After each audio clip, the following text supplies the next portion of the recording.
Welcome back.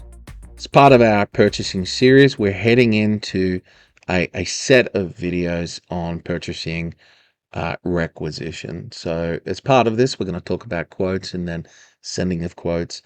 I'm here within the business manager role, and what we want to do is raise a purchase quote. So we're going to go into a purchase quote, and to create this manually, I'll click New.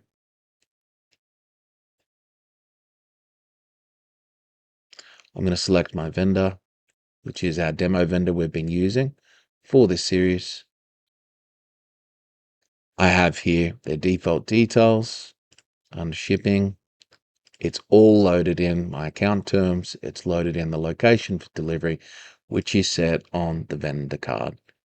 At this stage, I have no confirmation of shipping.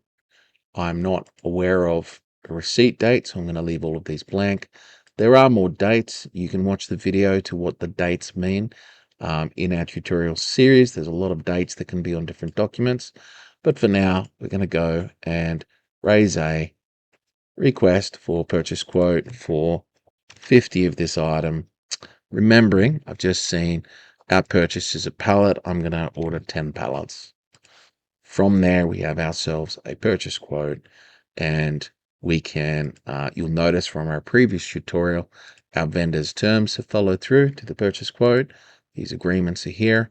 We can upload any more documentation against this, and we are ready to use this as a document and send it on to email to the vendor, and we'll cover that next in our next tutorial.